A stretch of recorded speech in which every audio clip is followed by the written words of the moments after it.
Dear students, welcome to third part of improper integrals. बच्चों, पिछले part में हमने एक ये रिज़ल्ट किया था, एक बहुत ही इम्पॉर्टेंट कंपैरिजन टेस्ट हमने किया था और उसके क्वेश्चंस भी हमने सोल्व किए थे। वो ये था कि अगर f और g दो पॉजिटिव फंक्शंस हैं on this interval a b where a is the only point of infinite discontinuity, then if this limit x tends to a plus fx by gx, if this limit is non-zero and finite, then this integral and this integral they converge or diverge together. ये हमने किया था कि अगर हमारे पास दो functions हैं और दोनों सेम साइन कीप करते हैं, वहाँ मैंने आपको ये भी बताया था कि सेम साइन कीप करना एक्चुअल में ये होता है, हम ठीक है अपना पॉजिटिव के लिए कर देते हैं, सेम नेगेटिव के लिए भी हो जाएगा। तो यहाँ हमने पॉजिटिव के लिए इसको लिखा और a is the only point of infinite discontinuity.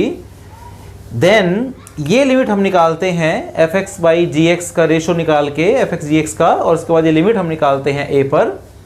और अगर ये लिमिट आपकी जो आई है जो वैल्यू, वो अगर नॉन जीरो आनी चाहिए और फाइनाइट आनी चाहिए, इन्फिनिटी के इक्वल ना हो और जीरो के इक्वल ना हो, तो ये दोनों इंटेग्रल fx और gx जो है वो कन्वर्ज और डाइवर्ज टुगेदर करेंगे, यानी कि दोनों का सेम बिहेवियर होगा, या तो दोनों के दोनों कन्वर्ज करेंगे या दोनों के दोनों डाइवर्ज करेंगे। ये हमने डिस्कस किया था। अब इसमें दो सिचुएशंस और हो सकती हैं। पहली सिचुएशन ये है कि अगर ये जीरो हो जाए तो क्या होगा, और अगर ये इन्फिनिटी हो जाए तो क्या होगा। तो जीरो अगर ये हो जाता है तो जीरो में आपका एक ये रिजल्ट ट्रू है कि अगर fx बाई gx की जब हमने लिमिट निकाली, limit x tends to a plus, और वो लिमिट हमारी जीरो आ गई, तो वहाँ पे सिर्फ ये एक कंक्लूज़न हम कर सकते हैं कि अगर g वाला जो इंटेग्रल है वो कन्वर्ज करता हुआ, तो जो f का इंटेग्रल है वो भी कन्वर्ज करेगा। इसके अलावा और कोई कंक्लूज़न हम यहाँ से नहीं निकाल सकते। आप कहोगे जी अगर मान लो ये जीरो आ गया और g वाला इंटेग्रल कन्वर्ज नहीं किया तो क्या होगा।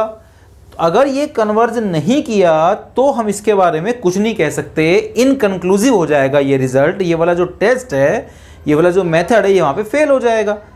इसका मतलब वो पर्टिकुलर क्वेश्चन इस मेथड से नहीं हो सकता, वो फिर किसी और मेथड से सोल्व होगा।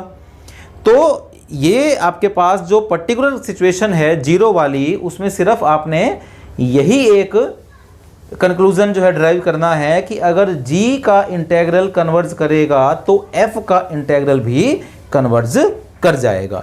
इसी तरह से अगर ये लिमिट इन्फिनिटी आ जाए, अगर मान लीजिए आपने fx बाई gx लिया और उसकी limit x tend to a plus निकाली और वो लिमिट आपकी इनफाइनाइट आ गई, तो उस केस में भी एक ही कंक्लूजन ड्राइव होगा कि अगर g का इंटेग्रल डाइवर्ज कर रहा है तो f का इंटेग्रल भी डाइवर्ज करेगा। अगर g का, यानी कि किस पे डिपेंड कर रहा है, नीचे वाले पे। ओके, नीचे वाले पे। देखिए इस केस में तो क्या है कि दोनों का बिहेवियर सेम है। व्हाट इट मीन्स, ये कन्वर्जेंट है तो ये कन्वर्जेंट है, ये डाइवर्जेंट है तो ये डाइवर्जेंट है, ये कन्वर्जेंट है तो ये कन्वर्जेंट है, ये डाइवर्जेंट है तो ये डाइवर्जेंट है। They are having the same behaviour, they converge और डाइवर्ज टुगेदर। ओके, लेकिन यहाँ पे सिर्फ हमारे पास ये है। तो इसमें जो और सिचुएशंस हैं वो यहाँ पे इनकंक्लूसिव हैं, उनके बारे में हम कुछ नहीं कह सकते। तो इसी तरह से इन्फिनिटी में gx अगर डाइवर्ज कर रहा है तो fx का इंटीग्रल भी डाइवर्ज करेगा। तो नीचे वाले पे डिपेंड कर रहा है। इस वाले केस में अगर नीचे वाला कन्वर्ज कर रहा है तो ऊपर वाला कन्वर्ज करेगा, और इस केस में भी नीचे वाला डाइवर्ज कर रहा है तो ऊपर वाला डाइवर्ज करेगा। और जो सिचुएशंस हैं वो इस केस में हम ड्राइव नहीं कर सकते। तो ये आपके पास पूरा जो हमने उस दिन डिस्कस किया था, इससे क्वेश्चंस भी हमने किए थे, वो ये है। अब इसमें एक पैरेलल कंसेप्ट चलता है बिल्कुल इसके, वो ये है कि f और g दो पॉजिटिव फंक्शंस हैं, f और g दो पॉजिटिव फंक्शंस हैं a टू इन्फिनिटी पर, और उस केस में हमारा जो रिजल्ट है वो बिल्कुल सेम है। अगर ये लिमिट आपने निकाली है, यहाँ पे जो लिमिट लेनी है वो x टेंड्स टू इन्फिनिटी लेनी है। ओके, तो और बिल्कुल सेम कि अगर ये आपके पास जीरो और finite non zero and non infinity means zero, non zero and infinite आनी चाहिए। तो इस केस में अगेन द सेम रिजल्ट कि ये वाला इंटेग्रल और ये वाला इंटेग्रल कन्वर्ज और डाइवर्ज टुगेदर, कन्वर्ज और डाइवर्ज टुगेदर। कहाँ से कहाँ तक? a to infinity, a to infinity. बिल्कुल सेम रिजल्ट है। तो ये कंसेप्ट भी आपका पैरेलल चल सकता है कि यहाँ पे जो सिचुएशन थी वो ये थी कि भाई आपके पास जो इंटरवल था वो a टू b था और प्रॉब्लम जो थी वो सिर्फ और सिर्फ a पे आ रही थी कि a is the only point of infinite discontinuity, माने a ही इस इंटरवल का एक ऐसा पॉइंट था जिसपे आपका जो इंटीग्रैंड है वो इनफाइनाइट बन रहा था। तो उस केस में ये है। इसी तरह से अगर आपके पास ये वाला है जो कि सिर्फ इन्फिनिटी पे ही प्रॉब्लम कर रहा है, यहाँ पे infinity is the only point जहाँ पे इंटीग्रैंड को प्रॉब्लम आ रही है, अदरवाइज बाकी सब जगह वो बाउंडेड है, वहाँ उसको कोई दिक्कत नहीं आ रही है। तो अगर इन्फिनिटी इसमें मौजूद है और वही सिर्फ आपका प्रॉब्लम कर रहा है, जो इम्प्रॉपर इंटेग्रल है वो इस लिमिट की वजह से बन रहा है, यानी फर्स्ट काइंड का जिसको हम बोलते हैं, तो उस वाले केस में आपको सेम रिजल्ट अप्लाई करना है। सिर्फ लिमिट जो आपने ली थी वो x tends to naturally a थी क्योंकि a पे आप काम कर रहे थे, तो यहाँ पे जो लिमिट आपके पास आएगी वो x टेंड टू इन्फिनिटी आपने लेनी है। बिल्कुल सेम क्वेश्चंस हैं उसी टाइप के। आपको fx मिलेगा, gx आपको बनाना है, देखना है क्या लें कि उनका रेशो लेने पर जो क्वोशिएंट आएगा उसके लिमिट जब हम निकालेंगे तो वो लिमिट इजीली निकल जाएगी। अगर वो लिमिट आपकी नॉन जीरो और फाइनाइट आती है तो उस केस में इन दोनों इंटेग्रल्स का जो बिहेवियर है वो सेम होगा, दोनों कन्वर्ज करेंगे या दोनों डाइवर्ज करेंगे। अगर ये दोनों सिचुएशंस भी बिल्कुल एज इट इज लागू हो जाएंगी, ठीक है। तो इनको मैं नहीं लिख रहा कि अगर मान लीजिए ये जीरो आ जाता है x टेंड टू इन्फिनिटी पे, ये कन्वर्ज, तो ये बिल्कुल सेम इस पूरा जो ये आपका लेफ्ट हैंड साइड का पोर्शन है as it is right hand side apply हो जाएगा। अगर आपकी लिमिट इनफाइनाइट या ये इन्फिनिटी पे आपका इंटरवल खत्म हो रहा है तो आपने लिमिट लेके बिल्कुल सेम कंसेप्ट। तो ये भी क्वेश्चन अब आप कर सकते हैं। इससे क्वेश्चन तो हमने किए ही थे, तो सेम उन्हीं लाइंस पे ये वाले क्वेश्चन भी आपको मिलेंगे, आप कर सकते हैं। ओके, अब हमारे पास एक बहुत ही इंपॉर्टेंट रिजल्ट है यहाँ पे जो हम डिस्कस करेंगे आज, वो है हमारे पास कॉची टेस्ट।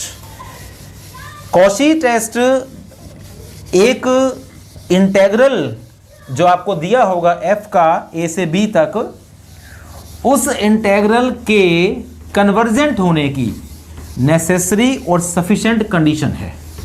ओके, कि मान लीजिए ये हमारे पास है, पहले हम इसको लिखते हैं Cauchy's test, Cauchy test. Okay, क्या है ये टेस्ट? कि मान लीजिए आपके पास एक ये इंटेग्रल है,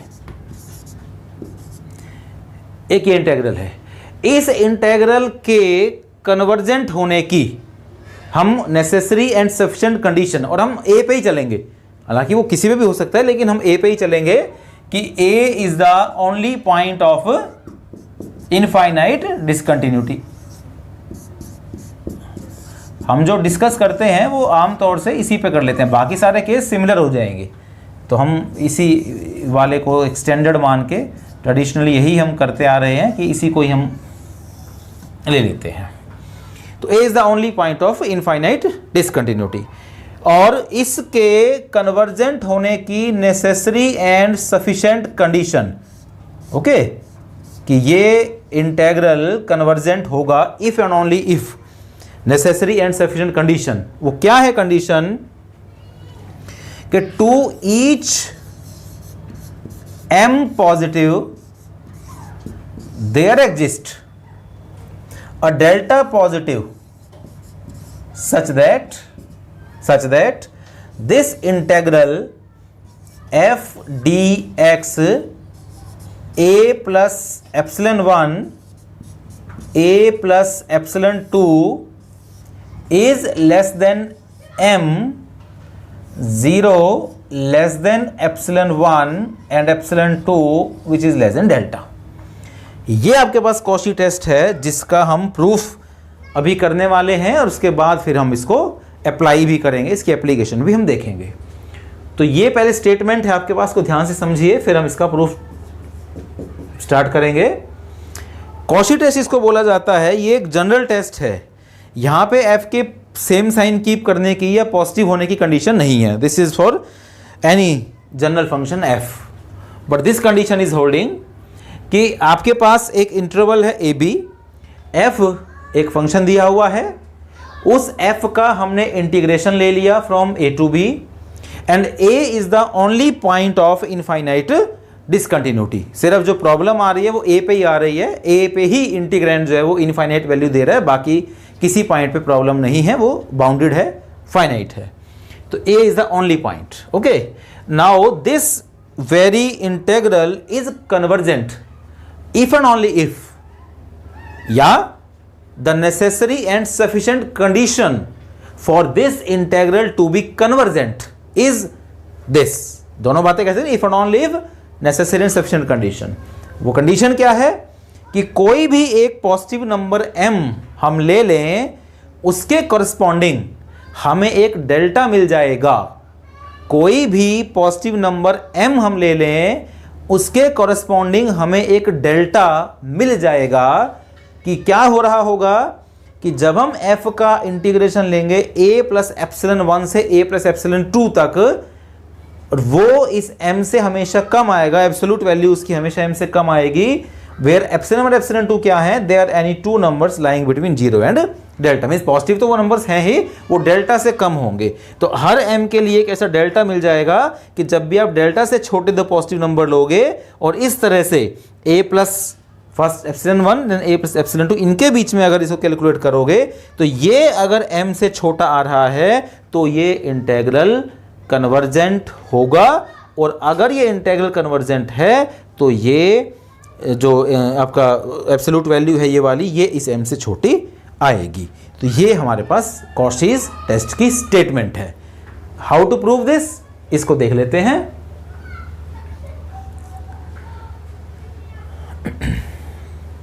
चलिए, अब हमारे पास ये जो है ये कन्वर्जेंट कब होता है, याद है आपको?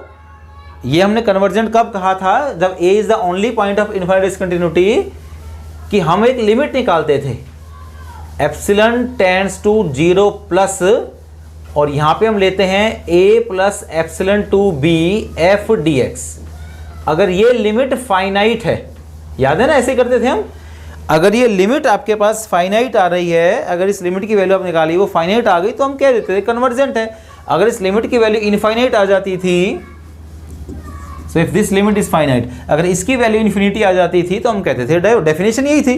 हमने जो फर्स्ट काइंड सेकंड काइंड पढ़ा था, और उसके बाद जब कन्वर्जेंट हमने शुरू किया था तो इसमें यही आया था।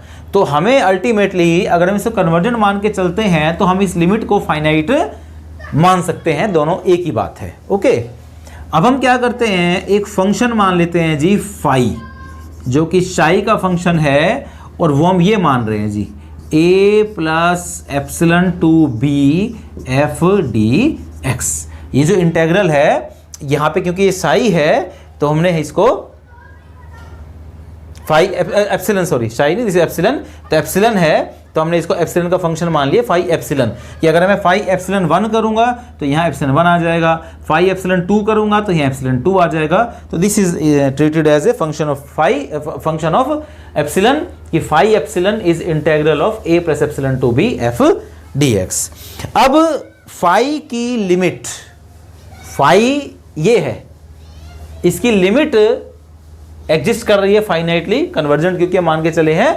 तो एक कॉशी क्राइटेरिया आपको याद होगा लिमिट्स का, फाइनाइट लिमिट्स का, ये आपने अगले क्लासेस में पढ़ा हुआ है, जहां लिमिट कंटिन्यूटी आपने डिस्कस की थी, सिंपल। तो लिमिट्स जहां पे आपने पढ़ी हैं, तो फाइनाइट लिमिट की एक कॉशी क्राइटेरिया होता है, उसका हम यूज करेंगे। तो हम क्या लिखेंगे कि by Cauchy criteria, by Cauchy criteria on finite limits, कि फाइनाइट लिमिट्स का जो कॉशी क्राइटेरिया होता है, according to that criteria given m positive there exist epsilon 1 epsilon 2। तो ये वहां पे होता था, ये वहां पे होता था कि given m positive there exist a delta positive such that कि 2 पॉइंट हम ले लेते हैं phi epsilon 1 minus phi epsilon 2 and this thing is less than m where 0 less than epsilon 1 epsilon 2 which is less than delta.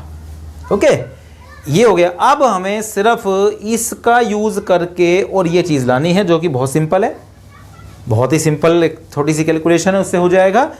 Phi की value put कीजिए, phi की value put कीजिए. So this will be integration of f dx a plus epsilon 1 to b. Okay ये आपके पास हो गया.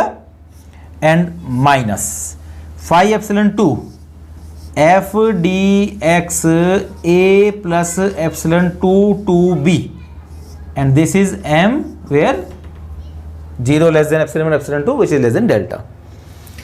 Second वाला जो है, अगर मैं इसको लिमिट्स को रिवर्स कर दूं, अपर को लोअर, लोअर को अपर, तो यहां तो मैं लिख देता हूं जी b और यहां मैं लिख देता हूं a प्लस एप्सिलॉन 2. तो यहां क्या हो जाएगा प्लस. ऐसे ही होता होगा जब आप किसी इंटेग्रल की लिमिट्स को अपर लोअर को आपस में रिवर्स करते हैं तो क्या हो जाता है, साइन चेंज हो जाता है. प्लस है तो माइनस, माइनस है तो प्लस, तो ये आपका साइन चेंज हो गया. और अब देखिए क्या हो गया, a plus epsilon 1 to b and b to a plus epsilon 2 add हो जाएगा इंटेग्रल. आपको पता है a to b, b to c तो a टू c हो जाता है. So this is nothing but simple integration of this a plus epsilon 1 to a plus epsilon 2 and this is less than m where this condition is holding. So आ गया आपका result, hence proved. So this is your Cauchy criteria. बहुत simple, बहुत छोटा सा proof है. Directly limit का result use करना है. Cauchy क्राइटेरिया आप इंटेग्रल, इम्प्रॉपर इंटेग्रल का प्रूव करना चाह रहे हो, Cauchy क्राइटेरिया लिमिट्स का उठा के लाए, बिल्कुल 2 ही लाइन में आपका प्रूफ हो गया. एक बार इसको जल्दी से हम दोबारा देख लेते हैं. Cauchy टेस्ट है ये integral where a is the only point of infinite discontinuity, this is convergent if and only if this condition is holding. Okay, हमने ये इंटेग्रल लिया, हम जानते हैं कि ये इंटेग्रल कन्वर्जेंट होता है जब ये लिमिट एग्जिस्ट करती है फाइनाइटली, यानी कि ये लिमिट फाइनाइट है. इस इंटेग्रल को हमने फाई एप्सिलॉन माना जो कि फंक्शन ऑफ एप्सिलॉन हमने ले लिया. उसके बाद क्योंकि इसकी लिमिट फाइनाइटली एग्जिस्ट कर रही है, तो जब किसी फंक्शन की लिमिट फाइनाइटली एग्जिस्ट करती है तो उसमें हम कॉशी क्राइटेरिया और फाइनाइट लिमिट्स लगा सकते हैं, अकॉर्डिंग टू विच कोई भी नंबर हम m ले लें तो उसके अकॉर्डिंगली हमें एक डेल्टा मिल जाएगा such that this condition is holding. Phi of epsilon 1 minus phi of epsilon 2 less than m such that this. Phi इसकी वैल्यू पुट की, इस फाई की वैल्यू पुट की, जो वैल्यू आई थी जस्ट हमने लिमिट्स को रेसिप्रोकेट किया, यहाँ पे आपका साइन चेंज हो गया और दोनों को हमने ऐड किया, ऐड करके आपका आंसर मिल गया. So this is your Cauchy's criteria of improper integral. Cauchy test इसको बोल सकते हैं या इसको Cauchy क्राइटेरिया भी बोल सकते हैं for improper integral. Okay, this is Cauchy criteria for improper integral. इसका यूज हम अब करेंगे आगे. अब जो हमारा अगला कंसेप्ट है, एक छोटा सा कंसेप्ट है बट इंपॉर्टेंट है बड़ा, वो है एब्सोल्यूट कन्वर्जेंट का. कि एब्सोल्यूट कन्वर्जेंट कोई भी इंटेग्रल कब होगा, किसी इम्प्रॉपर इंटेग्रल को आप एब्सोल्यूटली कन्वर्जेंट कब कहेंगे, ये हम देखते हैं, डिफाइन करते हैं. सो this is your next concept which is absolute convergence. Absolute convergence. So suppose we are having this integral, say f dx from a to b. So this integral is said to be absolutely convergent. This integral is said to be absolutely convergent if this is convergent. ये पहले भी आपने पढ़ा हुआ है इस तरह की चीजें सीक्वेंस में, इनफाइनाइट सीरीज में. ये इम्प्रॉपर इंटेग्रल पे आ गया वही चीज. सो this is absolutely convergent if this is convergent. कि f का मॉड ले लो, जो इंटीग्रैंड है उसकी एब्सोल्यूट वैल्यू ले लो. मॉडुलस लेना मीन्स एब्सोल्यूट वैल्यू बोलते हैं उसको, तो एब्सोल्यूट वैल्यू आपने ले लिया f की, अगर वो इंटेग्रल कन्वर्जेंट आ रहा है तो बच्चों ये वाला जो है कहलाएगा एब्सोल्यूटली कन्वर्जेंट। जो आपका सिंपल वाला है f वो कहलाएगा एब्सोल्यूटली कन्वर्जेंट। और हमारे को जो रिजल्ट प्रूव करना है इसका, जिससे फिर हमारे कुछ क्वेश्चंस भी होंगे, ये जो रिजल्ट हम करने जा रहे हैं इससे फिर क्वेश्चंस भी हम कर पाएंगे, कुछ खास टाइप के इम्प्रॉपर इंटेग्रल जो इस वाले टेस्ट से हो जाएंगे, इस वाले मेथड से सोल्व हो जाएंगे। सो क्या है हमारे पास, एक थ्योरम है छोटी सी कि every absolutely convergent integral is convergent. Okay, देखो दोनों चीजों में पहले फर्क समझ लो। हम जो अब ये डिफाइन किया है ये इसकी कन्वर्जेंस की बात नहीं कर रहे, हम इसकी एब्सोल्यूट कन्वर्जेंस की बात कर रहे हैं कि ये एब्सोल्यूटली कन्वर्जेंट कब होगा। ये एब्सोल्यूटली कन्वर्जेंट होगा जब ये कन्वर्जेंट हो, तो इसकी कन्वर्जेंस हो गई।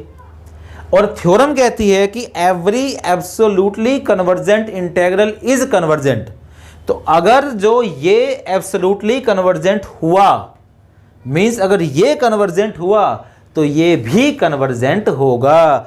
अगर मॉड लगाने के बाद, इंटीग्रैंड में मॉड लगाने के बाद, इंटीग्रैंड की एब्सोल्यूट वैल्यू लेने के बाद अगर इंटेग्रल कन्वर्जेंट आ रहा है तो बिना मॉडुलस के जो सिंपल वाला f है उसका इंटेग्रल भी कन्वर्जेंट होगा। Every absolutely convergent integral is convergent. और इसकी अगर कन्वर्स आगे बाद में करते, लेकिन अगर अभी बात करें तो इसे कन्वर्स ट्रू नहीं होता है बिल्कुल भी। कन्वर्जेंट अगर है तो वो एब्सोल्युटली कन्वर्जेंट होना जरूरी नहीं है। ओके, तो हम फिलहाल इसका प्रूफ देख लेते हैं। तो हमें जो f दिया हुआ है वो एब्सोल्युटली कन्वर्जेंट दिया हुआ है। दिस इज गिवन कि this is absolutely convergent. Definition लगाओ, अगर ये एब्सोल्युटली कन्वर्जेंट है इसका मतलब हमें ये कन्वर्जेंट दिया हुआ है, दिस इज कन्वर्जेंट। और अगर ये कन्वर्जेंट दिया हुआ है तो हम इस पे कॉशी क्राइटेरिया जो अभी अभी कॉशी टेस्ट हमने किया था जस्ट वो लगा रहे हैं, जहां हमने कन्वर्जेंट की नेसेसरी एंड सफिशिएंट कंडीशन पड़ी थी। तो हम इसकी जो ये कन्वर्जेंट दिया हुआ है इस पे हम क्या लगा देते हैं बच्चों, कॉशी क्राइटेरिया लगा देते हैं। जब हम इस पे कॉशी क्राइटेरिया लगाएंगे तो according to that Cauchy criteria this is the function dx is here. यहां पे क्या हो जाएगा, a plus epsilon 1 a plus epsilon 2 then mod of this is less than m where epsilon 1 epsilon 2 which is less than delta. Okay, वो line लिख लेंगे आप, given m positive there exist delta positive such that this condition holds. अब एक बात हम जानते हैं, क्या बात जानते हैं, हम एक बात जानते हैं कि अगर मैं a प्लस बी का मॉडुलस और modulus of a plus modulus of b करूं तो ये लेस देन इक्वल टू होता है, no doubt. Okay, modulus of a plus b less than और equal to modulus of a plus modulus of b। Means इसको मैं generalise कर सकता हूं, 2 के बजाय मैं इसको 2 से ज़्यादा क्वांटिटीज पे भी ले सकता हूं। तो कहने का मतलब ये है कि अगर मैं यहाँ पे समेशन करूं और यहाँ पे क्या हो रहा है जी, पहले मॉडुलस होके और फिर समेशन हो रहा है, दोनों में फर्क समझ रहे हैं आप। यहाँ पहले सम हो रहा है a प्लस बी, पहले क्वांटिटीज ऐड हो गए फिर मॉडुलस लिया गया तो सम होके मॉडुलस लिया गया। यहाँ पे पहले मॉडुलस हो रहे हैं इंडिविजुअली, a का b का c का, और फिर उसके बाद उनका सम किया जा रहा है, तो ये हो रहा है।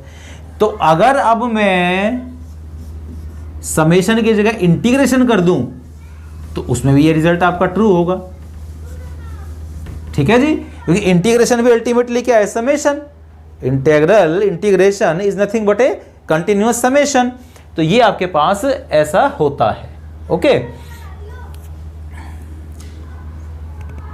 इसमें मैंने यहां पे कुछ लिखने में गलत किया है क्या, मॉडुलस समेशन की जगह इंटीग्रेशन और यहां भी समेशन की जगह integration.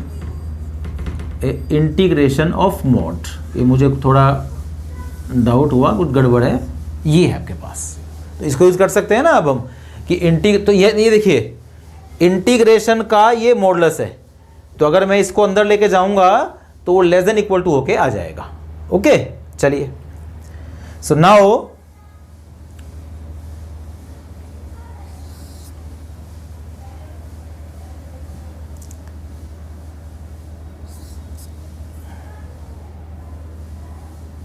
this f dx a plus epsilon 1 to a plus epsilon 2 and mod of this is less than equal to a plus epsilon 1 a plus epsilon 2 mod of f dx। Okay ये हमने लगा दिया modulus पूरे integral का और यहाँ पे integral modulus का लेस देन इक्वल टू होके आ गया।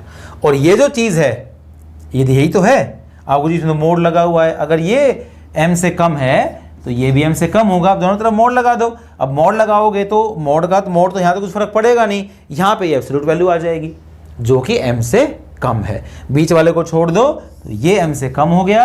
अब क्या देखना, ये कॉशी क्राइटेरिया नहीं बन गया क्या f के लिए? देखिए कॉशी क्राइटेरिया सेटिस्फाई कर दिया। कॉशी क्राइटेरिया क्या था? इफ एंड ओनली इफ में था कि अगर ये कंडीशन हो रही है तो हमारा इंटेग्रल कन्वर्जेंट होगा।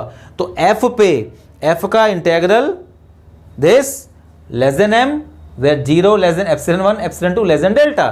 सो by Cauchy criteria integral of f is convergent. तो every absolutely convergent integral is convergent. Okay, इसका एग्जाम्पल देख लेते हैं एक, अभी थोड़ा सा टाइम है हमारे पास। एक छोटा सा एग्जाम्पल हम इसका देख लेते हैं। कई बार ये हमारे को सुटेबल हो जाता है कुछ क्वेश्चंस करने में कि मॉड लेने के बाद कई बार इजीली हो जाता है क्वेश्चन, वैसे थोड़ा सा डिफिकल्ट है लेकिन अगर आपने उसका मॉडुलस ले लिया तो थोड़ा सा हमारे को इजी हो जाता है पता लगाना, और फिर वहाँ पे वो कन्वर्जेंट आ गया तो फिर हम अपने ओरिजिनल जो दिया था उसको भी कन्वर्जेंट कह सकते हैं। अगर वो नहीं आया तो फिर तो हम उसके बारे में नहीं कह सकते क्योंकि इसका कन्वर्ट्स ट्रू नहीं है, लेकिन हम उसको कह सकते हैं।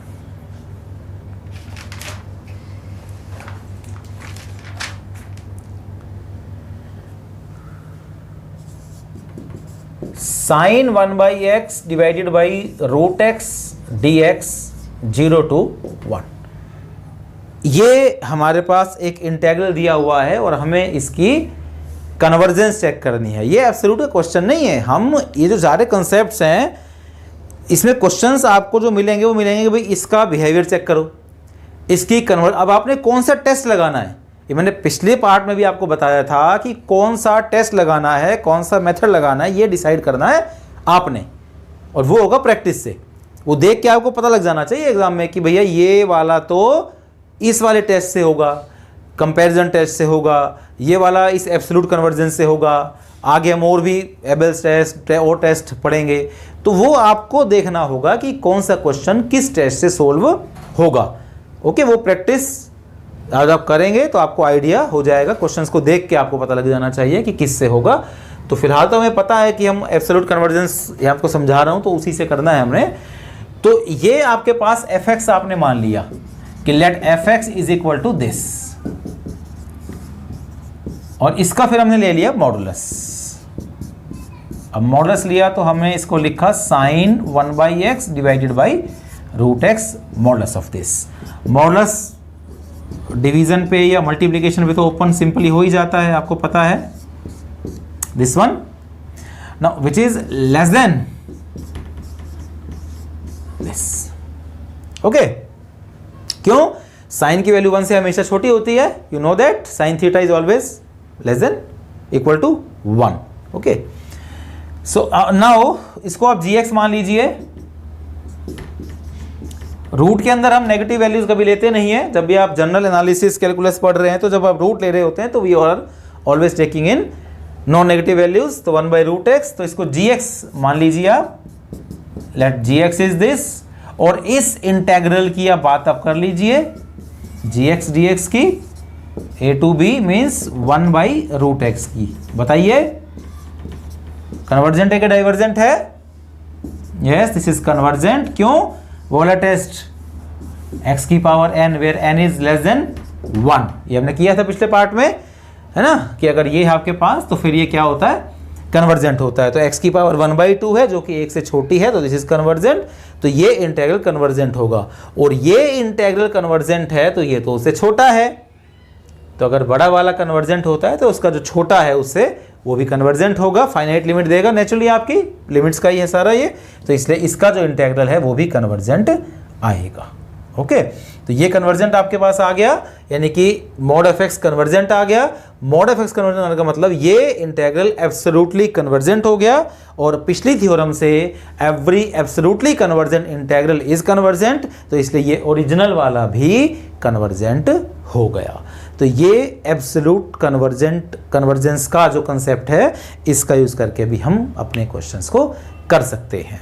इस पार्ट में इतना ही। नेक्स्ट पार्ट में हम कुछ और जो इम्प्रॉपर इंटेग्रल को सोल्व करने के जो टेस्ट हैं, मेथड्स हैं, वो डिस्कस करेंगे। तब तक आप इनकी प्रैक्टिस करते रहिए। Thank you.